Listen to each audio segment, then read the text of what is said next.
So students, let's start with today's session. In this session, what we are going to cover is we were doing the profitability ratio in the last session. So that's what we are going to cover. Okay. सो आज हम उसके आगे के ratio करने वाले हैं, profitability ratio के ही। उससे पहले मैं आपको एक चीज़ बताना चाहूँगी यहाँ पर कि नॉर्मली हम लोग जो प्रॉफिट एंड लॉस एनालिसिस करते हैं वो P&L अकाउंट से जो प्रॉफिट रहता है वो जो आपका जो रहता है वो एब्जॉर्प्शन कॉस्टिंग का पार्ट है। मैं अभी कॉस्ट एनालिसिस के बारे में यहाँ पर बात नहीं करूँगी क्योंकि कॉस्ट अकाउंटिंग अपने आप में एक अलग सब्जेक्ट है, एक अलग टॉपिक है। बट मैं आपको एक जिस्ट देना चाहती हूँ कि there are various different types of accounting, मतलब आप अकाउंटिंग अलग अलग तरीके से कर सकते हैं, जिसमें से एक तरीका है जो आपने नाम सुना होगा कॉस्टिंग में, जिसे हम बोलते हैं मार्जिनल अकाउंटिंग। हमें मार्जिनल अकाउंटिंग कैसे करना है वो नहीं सीखना है इन डेप्थ, हमें उसमें से सिर्फ वही पार्ट लेना है, वही जानकारी लेनी है जो कि हमें यूज़ में आने वाली है इस रेशोज़ को समझने के लिए। ठीक है, सिर्फ हम उतनी ही जानकारी लेंगे जितनी हमें ज़रूरी है इन रेशोज़ को समझने के लिए।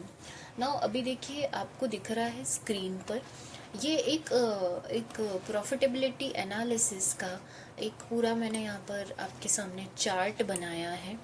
सो नॉर्मली देखिए, अगर आप देखेंगे तो आपको बिज़नेस में इनकम कैसे होती है। आपको बिज़नेस में इनकम होती है सेल्स से, तो आप सबसे पहले क्या रिकॉर्ड करेंगे, सेल्स में से आप क्या माइनस करेंगे, सबसे पहले वेरिएबल कॉस्ट। वेरिएबल कॉस्ट मतलब वो कॉस्ट जो चेंज होती रहती है।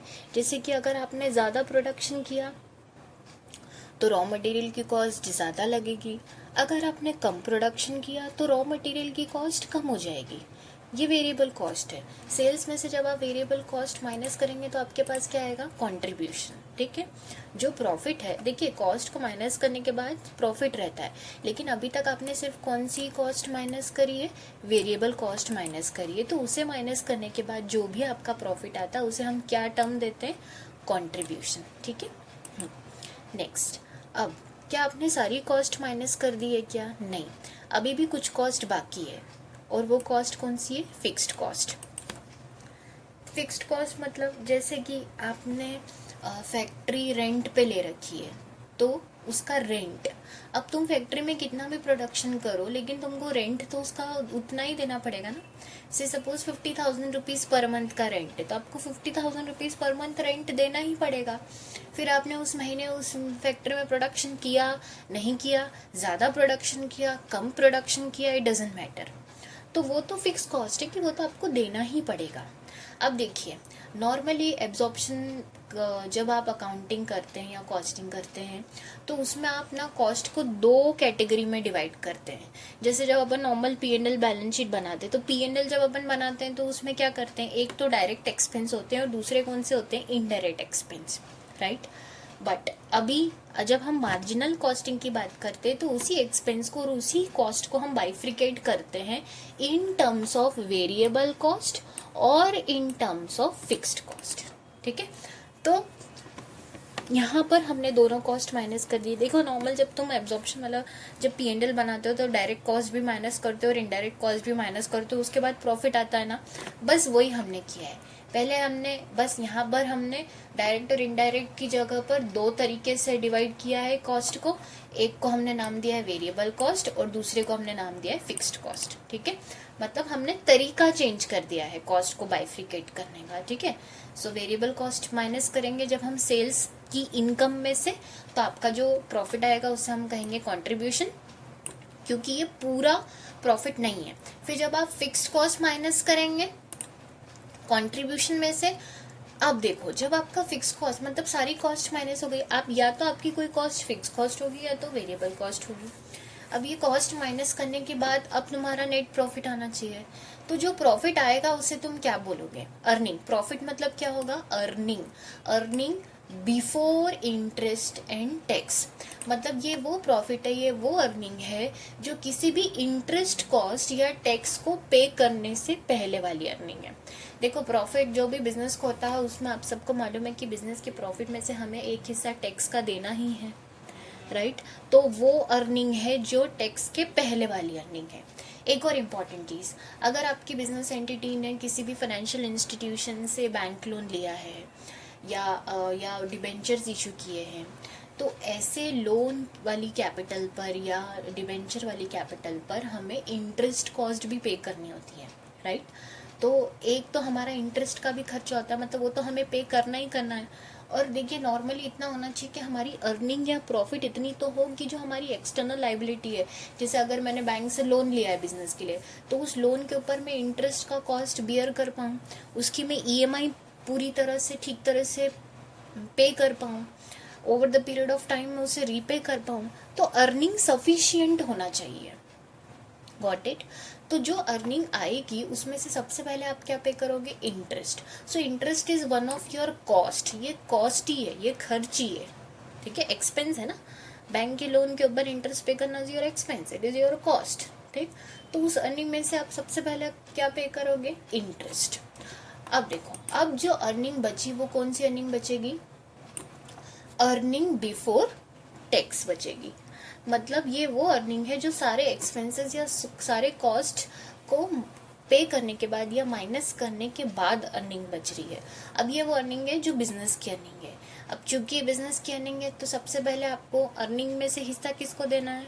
गवर्नमेंट को, इन दी फॉर्म ऑफ टैक्स। तो आप इसमें से टैक्स तो पे करना ही है ना आपको, तो आप इसमें से सबसे पहले गवर्नमेंट का जो ड्यू रहता है टैक्स वो माइनस कर दो, ठीक। तो अर्निंग बिफोर टैक्स में से आप क्या माइनस करोगे? टैक्स। देखो टैक्स के पहले वाली जो अर्निंग थी उसको आपने क्या बोला था? Earning before interest and tax. Short form में क्या बोल सकते हैं हम उसको? EBIT, ठीक। इंटरेस्ट माइनस करने के बाद जो अर्निंग आ रही है वो कौन सी अर्निंग आ रही है? Earning before tax, EBT। अब जब आप उसमें से टैक्स भी माइनस कर देंगे, मतलब गवर्नमेंट के टैक्स का हिस्सा भी जब आप निकाल देंगे, तब जो अर्निंग बचेगी उसे आप कहेंगे अर्निंग आफ्टर टैक्स, ठीक है। मतलब EAT शॉर्ट फॉर्म में, ठीक है। बात समझ में आ रही है? EBIT, EBIT, EBT, EAT। अब जो टैक्स पे करने के बाद की जो अर्निंग है, मतलब अब सब सारी एक्सटर्नल लायबिलिटी आपने पे कर दी है, गवर्नमेंट को भी उसका टैक्स के फॉर्म में अर्निंग में से हिस्सा दे दिया। अब ये जो अर्निंग है ये आपकी अर्निंग है। अब आपकी अर्निंग है इन द सेंस आप बोलोगे कि बिल्कुल ये अगर हमारे बिजनेस की अर्निंग है तो हम इससे मज़े करेंगे, ऐश करेंगे, we can use this money for our self. So business के टर्म्स में अर्निंग मीन्स आप बिजनेस के लिए इसे यूज़ कर सकते हैं। This is whole sole property of the business owners. और अगर हम कंपनी की बात करें, कॉर्पोरेट्स की बात करें, तो ओनर्स होते हैं शेयर होल्डर्स, राइट। तो अब ये वो अर्निंग है जो आपको शेयर होल्डर्स को डिस्ट्रीब्यूट करनी है। अब शेयर होल्डर्स दो तरह के हैं, एक तो प्रेफरेंस शेयर होल्डर है और दूसरे कौन से हैं? Equity share holder. Preference share holder वो शेयर होल्डर जिनको हम हमेशा प्रेफरेंस देते हैं डिविडेंड पे करने में। तो इस अर्निंग में से हमें सबसे पहले किसको पे करना पड़ेगा? प्रेफरेंस शेयर होल्डर को उनके प्रॉफिट का हिस्सा देना पड़ेगा in the form of dividend. Profit का वो हिस्सा जो हम शेयर होल्डर को बांटते हैं उसको डिविडेंड ही कहते हैं, राइट। तो इस अर्निंग में से आप सबसे पहले क्या माइनस कर दीजिए? जो आपको ओनर्स की अर्निंग है उसमें से भी सबसे पहले कौन से ओनर लेंगे हिस्सा? Preference dividend. तो आप इसमें से क्या माइनस कर दीजिए? प्रेफरेंस डिविडेंड माइनस कर दीजिए। अब जो अर्निंग बची है इसमें से माइनस करने के बाद, तो अब जो अर्निंग बची है वो कौन सी अर्निंग है? Earning for equity. मतलब अब ये इक्विटी ओनर्स की अर्निंग है। देखिए मतलब ये सब कुछ cost, interest, tax, preference dividend minus करने के बाद अगर कुछ अर्निंग बचती है तो वो किसकी होती है? अर्निंग फॉर इक्विटी होती है। मतलब equity holders are the risk takers, वो सबसे ज़्यादा रिस्क बियरर होते हैं। उसके बाद मतलब ये सब पे करने के बाद, ये सब निकालने के बाद अगर प्रॉफिट बचता है, अर्निंग बचती है, तो उनको डिविडेंड मिलता है, अदरवाइज उनको डिविडेंड नहीं मिलता है, ठीक है। सो अब ये जो अर्निंग बची है ये बची किसकी है? Earning for equity. अब ये तो इक्विटी शेयर होल्डर्स की अर्निंग है। नाउ अब अगर मैं आपको कहूँ कि इक्विटी शेयर होल्डर्स तो बहुत सारे, डेफिनेटली बहुत सारे इन्वेस्टर्स होते हैं जो इक्विटी शेयर खरीदते हैं किसी भी कंपनी के, राइट। तो बहुत सारे n number of equity share holder हैं। अब मैं आपसे कहूँ कि एक शेयर के ऊपर अर्निंग कितनी है, तो आप कैसे पता करोगे? राइट मतलब मुझे तो ये जानना है कि मैं अगर एक शेयर में इन्वेस्ट करती हूँ या एक शेयर मेरे पास है, इस तरह से मेरे पास ज़्यादा भी शेयर हो सकते हैं, 10, 50, 100, 500, 5000 शेयर्स भी हो सकते हैं किसी भी कंपनी के। बट मुझे ये जानना है टोटल अर्निंग जानने के लिए कि एक शेयर के ऊपर अर्निंग कितनी है, बिकॉज हर शेयर होल्डर के पास डिफरेंट नंबर ऑफ शेयर्स होते हैं। So the most important thing is कि एक शेयर के ऊपर आपकी अर्निंग कितनी है। तो ये जो अर्निंग है ये टोटल अर्निंग फॉर इक्विटी है। अगर मैं इसे डिवाइड करती हूँ, देखिए डिवाइड करती हूँ, किससे डिवाइड करती हूँ, नंबर ऑफ इक्विटी। तो ये यहाँ पर जो आएगा वो क्या आएगा, नंबर ऑफ इक्विटी शेयर आएगा। ठीक है, से सपोज मान लीजिए कि मेरे जो इक्विटी शेयर होल्डर है वो 10,000 शेयर होल्डर है, और यहाँ पर अर्निंग जो ये सब कुछ सेल्स में से सारी कॉस्ट और ये सब कुछ इंटरेस्ट और टैक्स माइनस करने के बाद से सपोज मेरी अर्निंग आ रही है 1 लाख। ठीक, और मेरा जो नंबर ऑफ इक्विटी शेयर्स है वो है से 1000 है। ठीक है, तो मेरा EPS कितना आएगा, equal to 1 lakh divided by मुझे क्या करना पड़ेगा 1000, राइट मतलब earning for equity shares divided by number of equity shares. तो देखिए equal to this divided by this 100, मतलब एक शेयर के ऊपर अर्निंग कितनी आ रही है, 100 आ रही है। सो एक शेयर के ऊपर प्रॉफिट कितना आ रहा है, डिविडेंड कितना आ रहा है, 100 आ रहा है। अच्छा, ये तो अर्निंग आ रही है, 100 रुपीज़ एक शेयर के ऊपर अर्निंग आ रही है। नाउ अब ये कंपनी डिसाइड करती है कि ये 100 रुपये पूरा डिविडेंड की तरह पे बांटना है या नहीं बांटना है इक्विटी ओनर्स को। से कंपनी बोल सकती है कि 50 रुपये डिविडेंड बांट दो और 50 रुपये कंपनी में ही हम प्रॉफिट बचा लो। सारा प्रॉफिट बांट देंगे अगर, तो कंपनी के बिजनेस कैसे बढ़ाएंगे हम लोग, राइट मतलब ऐसा है कि आपको और एडिशनल कैपिटल चाहिए, बिजनेस और वास्ट करना है, तो आप क्या करोगे, प्रॉफिट का ही हिस्सा रिजर्व्स में डालोगे ना, प्रॉफिट का ही हिस्सा बचा के रखोगे। तो कोशिश ये रहती है कि डिविडेंड हम उतना बांटें जितना ज़रूरी है, या डिविडेंड लेने का डिसीजन वैसे भी जनरल मीटिंग में डिसाइड होता है। तो अगर इक्विटी ओनर्स डिसाइड करते हैं कि डिविडेंड डिस्ट्रीब्यूट करना है तो ही डिस्ट्रीब्यूट होता है, अदरवाइज जो भी अर्निंग का हिस्सा है जो इक्विटी ओनर्स का है वो बिजनेस में ही यूज़ में आता है, और बिजनेस के ही बढ़ाने के लिए हम यूज़ में उसको लाते हैं। इससे फ़ायदा ये होता है कि एट अ टाइम तो इन्वेस्टर्स को, इक्विटी इन्वेस्टर्स को पैसा नहीं मिलता है, लेकिन जैसे जैसे बिजनेस वास्ट होता है उनकी शेयर्स की value over the period of time क्या होती है, बढ़ती जाती है, राइट ठीक है। तो इससे एक ये फ़ायदा होता है। सो यहाँ पर मैं ये एग्जांपल लेने का एक बस यही था कि आप ये समझें कि किस तरह से निकालना है। तो हमने स्टार्ट किया, सेल्स में से वेरिएबल कॉस्ट माइनस किया तो क्या आया आपके पास, कंट्रीब्यूशन। फिर हमने माइनस किया फिक्स्ड कॉस्ट, तो क्या आया आपके पास, EBIT मतलब earning before interest and tax. फिर इसमें से हम क्या सबसे पहले क्या पे करेंगे, इंटरेस्ट कॉस्ट, वो माइनस करेंगे तो आपके पास क्या आएगा, EBT that is earning before tax आ जाएगा। इसमें से आप क्या माइनस करेंगे, टैक्स माइनस करेंगे, तो टैक्स का हिस्सा हटा देंगे। अब जो आपके पास अर्निंग बचेगी वो बचेगी EAT that is earning after tax. अब ये अर्निंग ओनर्स की है जिसमें से आप सबसे पहले प्रेफरेंस डिविडेंड पे करेंगे, तो जो अर्निंग बची वो किसकी अर्निंग बची, अर्निंग फॉर इक्विटी।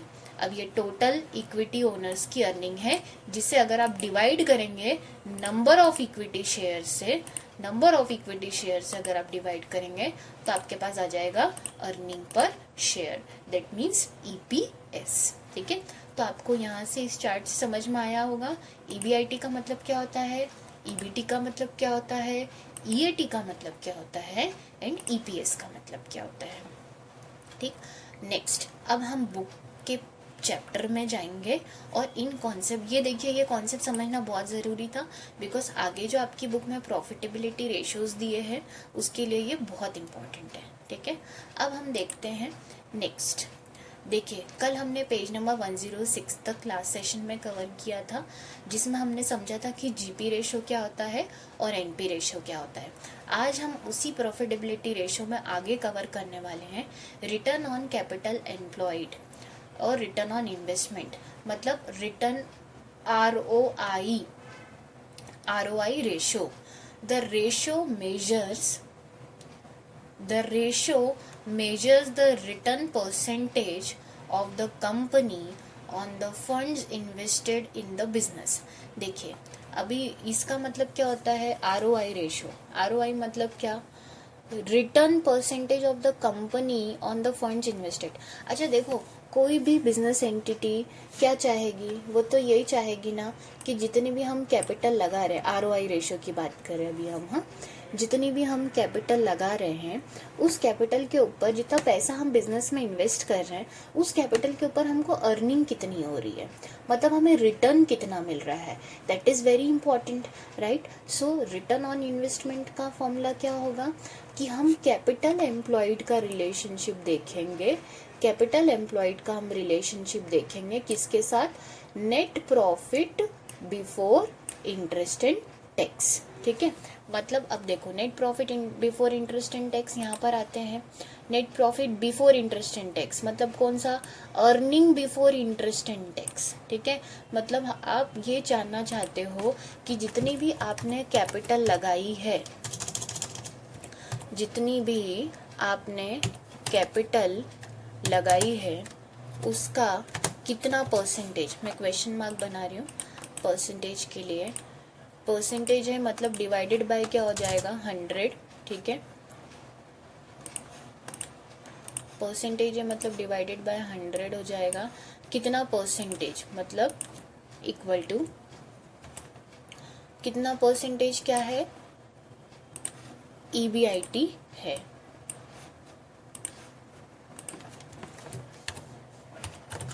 ठीक, सिंपल।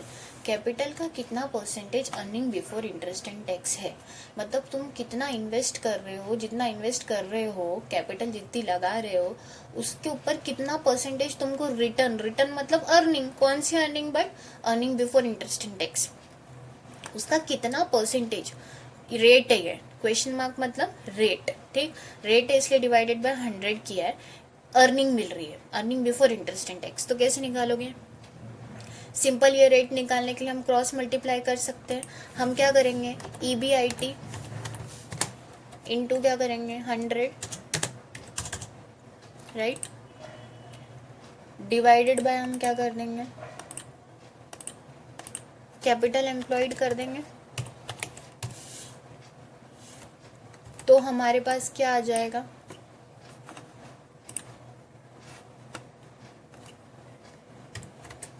ये क्वेश्चन मार्क जो हम ढूंढ रहे थे वो आ जाएगा, राइट, मतलब हमारे पास रेट मिल जाएगा। फॉर्मूला कैसे बना, EBIT into 100 divided by capital employed, EBIT मतलब earning before interest and tax into 100 divided by capital employed will be your return on investment. इस ये क्वेश्चन का मतलब क्या है, रिटर्न ऑन इन्वेस्टमेंट, ROI का रेट क्या है, मतलब वो रेट की इन्वेस्टमेंट, इन्वेस्टमेंट मतलब कैपिटल, रिटर्न मतलब अर्निंग, कैपिटल के ऊपर अर्निंग का रेट क्या है, तो वो रिटर्न ऑन इन्वेस्टमेंट हो गया। अब देखो जरा ROI का फॉर्मूला कैसे बना, net profit before interest and tax मतलब earning before interest and tax divided by capital employed into 100, देखो अपन ने भी वही किया है, net earning before interest and tax या net profit before interest and tax divided by capital employed into 100, formula बन गया। आपको कोई भी फॉर्मूला रटने की ज़रूरत नहीं है, हम लोग आसानी से फॉर्मूला कैसे बनता है वो सीख सकते हैं। यहाँ पर कैपिटल एम्प्लॉयड क्या है वो ध्यान दे लीजिए एक बार, शेयर कैपिटल मतलब जितनी भी कैपिटल आपने शेयर के फॉर्म में लगाई है वो, रिजर्व्स एंड सरप्लस भी, क्योंकि आप debenture and long term loan, देखिए अगर आपने बैंक से या डिबेंचर के फॉर्म में अगर आपने इन्वेस्टर से पैसा उठाया है तो वो भी आपके लिए कैपिटल है जो आपने बिजनेस में इन्वेस्ट करी है। बैंक से अगर आपने लोन लिया है बिजनेस के लिए तो वो भी अगेन आपके लिए लॉन्ग, जितनी भी लॉन्ग टर्म लोन है, लॉन्ग टर्म, शॉर्ट टर्म नहीं, शॉर्ट टर्म क्यों लेते हो आप लोन, ताकि आप वर्किंग कैपिटल मतलब आप day to day expenses meet कर सको, नहीं, day to day expenses capital नहीं होता, वो तो वर्किंग कैपिटल का पार्ट होता है डे टू डे एक्सपेंसेस पे करने के लिए। लेकिन जो लॉन्ग टर्म आप कैपिटल लेते हो कि भाई मैंने 5 लाख का, 10 लाख का, 15 लाख का लोन लिया है बिजनेस स्टार्ट करने के लिए, या मुझे बिजनेस में कोई प्लांट बनाना है या मशीन लेनी है उसके लिए लोन लिया है, so that is a different thing, ठीक है। तो वो लॉन्ग टर्म लोन्स होते हैं, या डिबेंचर इशू किए तो लॉन्ग टर्म, तो शेयर कैपिटल, रिजर्व अच्छा रिजर्व्स एंड सरप्लस क्यों, क्योंकि रिजर्व्स का जो आप जो बांटते नहीं हो, प्रॉफिट का वो हिस्सा जो अपने ओनर्स में बांटा नहीं है, वो आपने रिजर्व करके रखा है बिजनेस में, और वही पैसा आप बिजनेस में फर्दर बिजनेस एक्टिविटी के लिए यूज करने वाले हो, राइट। तो वो भी कैपिटल का हिस्सा है। तो इसलिए कैपिटल मतलब क्या क्या जाएगा, share capital, reserves and surplus, debentures and long term loans. Fine, okay. Next हम बात करते हैं अर्निंग पर शेयर की ना। अर्निंग पर शेयर ये हमने देखा ना अभी, earning per share. Earning per share कैसे निकालते हैं, देखो, earning for equity divided by क्या करना अपने को, नंबर ऑफ इक्विटी शेयर्स। तो क्या आ जाएगा अर्निंग पर शेयर। अभी देखते हैं इन्होंने क्या बताया है, dividend to equity share holder divided by क्या कर दिया, number of equity share holder. मतलब जो भी डिस्ट्रीब्यूटेबल प्रॉफिट है, अर्निंग जो भी हमें डिविडेंड देने के लिए जो भी प्रॉफिट बचा है इक्विटी ओनर्स के लिए, उसका आप किससे डिवाइड कर दोगे, नंबर ऑफ इक्विटी शेयर से। तो आपके पास क्या आ जाएगा, ईपीएस। वो तो हमें यहीं से पता चल गया था, ठीक है। तो ये फॉर्मूला भी हमें समझ में आ गया। आगे बात करते हैं प्राइस अर्निंग रेशियो की। ओके, प्राइस अर्निंग रेशियो का अब हम बात करते हैं। अब देखो, रेशियो मतलब relationship between the two variables. अब यहाँ पर आप नाम से समझो कि दो प्राइस अर्निंग रेशियो की बात कर रहे हैं। प्राइस अर्निंग रेशियो मतलब दो वेरिएबल कौन कौन से हैं, एक तो है प्राइस और दूसरा है अर्निंग। जब आप इन दो वेरिएबल के बीच में रिलेशनशिप देख रहे हो, मतलब प्राइस के बीच में और अर्निंग के बीच में, तो उसे आप क्या कह रहे हो, प्राइस अर्निंग रेशियो। देखिए सिंपल सी बात है, जिन भी शेयर्स के ऊपर अर्निंग ज़्यादा हो रही है उनकी प्राइस मार्केट में बढ़ेगी, जिन भी शेयर्स के ऊपर अर्निंग कम हो रही है उनकी प्राइस मार्केट में क्या हो जाएगी, डाउन हो जाएगी। तो हम रिलेशनशिप देख रहे हैं, इसलिए प्राइस और अर्निंग के बीच में क्या रिलेशनशिप है। तो देखिए, मार्केट प्राइस मतलब कौन सी प्राइस, मार्केट प्राइस पर शेयर डिवाइडेड बाय क्या कर रहे हैं हम, अर्निंग पर शेयर। ये ईपीएस तो अभी अपन ने निकालना सीखा, यहाँ से ईपीएस तो आपको पता ही है।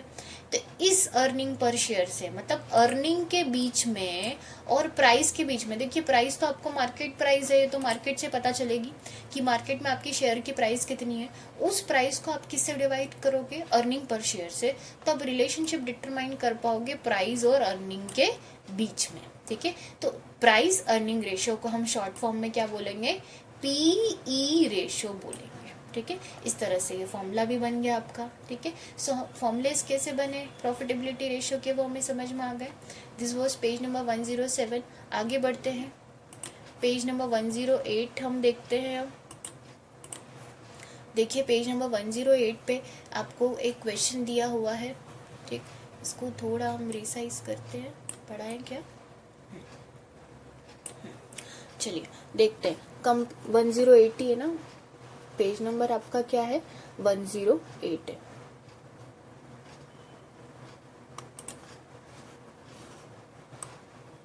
पेज नंबर 108 है।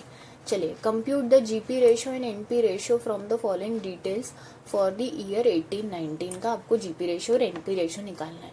कल हमने जीपी रेशियो एनपी रेशियो का फॉर्मूला देखा था, क्या देखा था, सिंपल था। कैसे निकालते हैं एक बार फिर से देख लेते हैं कि अगर मैं आपको बोलूं कि सेल्स का कितना परसेंटेज इनटू, परसेंटेज मतलब रेट के लिए क्वेश्चन मार्क, सेल्स का कितना परसेंटेज, परसेंटेज के लिए डिवाइडेड बाय 100 क्या है,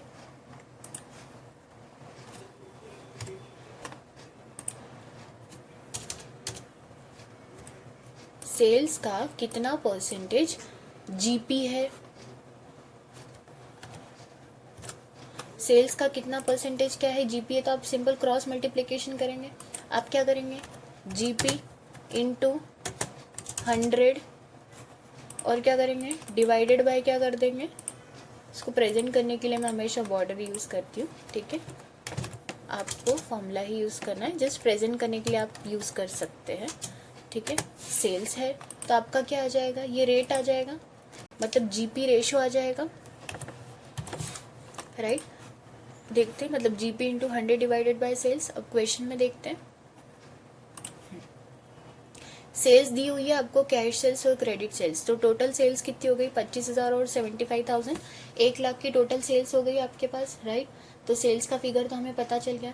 परचेस अभी आपको जीपी भी नहीं निकाल के दे रखा है, तो अभी ट्रेडिंग अकाउंट बना सकते हैं हम इसके लिए। सेल्स देखो क्रेडिट साइड में आता है, उसमें से आप क्या माइनस करोगे, purchase, direct expenses, carriage inward wages, ये डायरेक्ट एक्सपेंसेस है, ठीक है।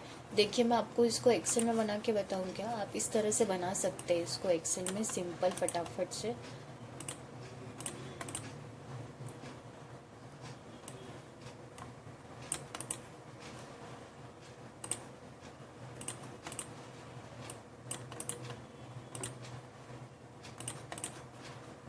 से सपोज अभी मैं अगर यहाँ पे लिखती हूँ सेल्स, ये क्रेडिट साइड है, ये डेबिट साइड है, आप लोग प्रॉपर फॉर्मेट में बना लीजिएगा, मैं फटाफट अभी बता रही हूँ। ये ट्रेडिंग P&L अकाउंट है अपना, ठीक है। सेल्स अपनी टोटल कितनी है देखेंगे, सेल्स है 75,000 और 25,000 में कैश क्रेडिट अलग से नहीं लिख रही हूँ, मैं एक साथ लिख देती हूँ 1,00,000 रुपए की, ठीक। फिर क्या है, परचेज है, परचेज कितने का है आपका 15,000 और 16,000, तो ये भी मैं टोटल एक साथ लिख देती हूँ, वो कितना हो जाएगा आपका 75,000। यहाँ पर ओपनिंग स्टॉक आता है, अगर रहेगा तो वो हम डाल देंगे, जो है हमारे पास हम वही ले लेते हैं। परचेस 75,000, फिर क्या है, कैरेज इनवर्ड कितना है 2,000 है, वेजेस कितना है 5,000 है,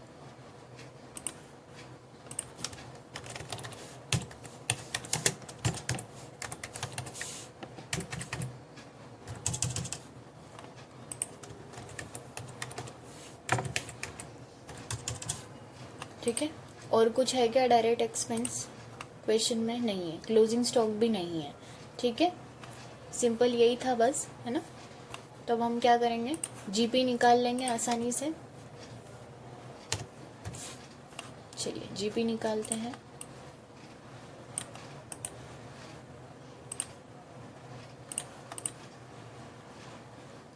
ये 1,00,000 इसका टोटल आ रहा है यहाँ पर, क्योंकि कुछ और है नहीं, ठीक। यहाँ पे मैं जीपी के लिए, यहाँ पे भी 1,00,000 ये कम आ रहा है, ये मुझे मालूम है, ठीक है। यहाँ पर भी 1,00,000 टोटल लिख देंगे, तो बैलेंसिंग फिगर जो रहेगा वो आपका जीपी रहेगा। तो यहाँ पे मैं लेती हूँ equal to 1,00,000 minus this minus this minus this, तो 18,000 आपका क्या आ रहा है, आपका जीपी आ रहा है, ठीक है।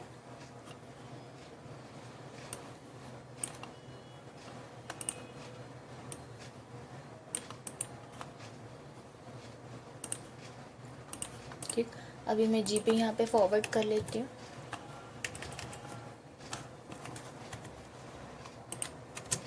ठीक है, ये कितना है, ठीक है, जीपी मैंने फॉरवर्ड कर लिया है। अब मैं इनडायरेक्ट एक्सपेंसेस देखती हूँ, क्वेश्चन में कुछ दिए हैं क्या। हाँ दिए हैं, सैलरीज और जनरल एक्सपेंसेस। सैलरीज कितना है 5,000 है, और जनरल एक्सपेंसेस कितना है 1,000 है। सैलरीज 5,000 और जनरल एक्सपेंसेस 1,000, बस और कुछ भी नहीं है।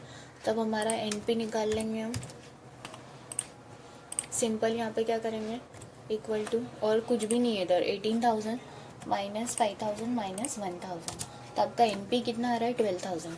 देखो अभी आ रहा है क्या अपने सोल्यूशन में, जीपी 18,000, जीपी देखो 18,000 आ रहा है, और नेट प्रॉफिट कितना आ रहा है 12,000 आ रहा है। आप ऐसे भी कर सकते हो। अब रेशो कैसे निकालोगे, जीपी रेशो कैसे निकालोगे, से जीपी रेशो अगर निकालना है तो कैसे निकालोगे, GP equal to GP into 100 divided by क्या करना पड़ेगा, सेल्स। कितना आ रहा है 18% आएगा, देखो आ रहा है क्या, 18% आ गया तुम्हारा जीपी रेशो। ठीक, नेक्स्ट देखते हैं एनपी रेशो कैसे निकालोगे, equal to NP into 100 divided by again क्या करना अपने को, सेल्स। कितना आ रहा है equal to NP into 100 divided by sales. कितना आ रहा है? 12% आ रहा है। देखते हैं 12% आ रहा है। हाँ, ये रहा 12% आ रहा है सॉल्यूशन में। तो इस तरह से आपको करना है। सिंपल था, GP रेशो और NP रेशो ही निकालना था। It was a very simple question. अब नेक्स्ट क्वेश्चन हम लोग देखते हैं। क्या बोला उन्होंने? ROI या फिर ROCE अपने को रेशो निकाल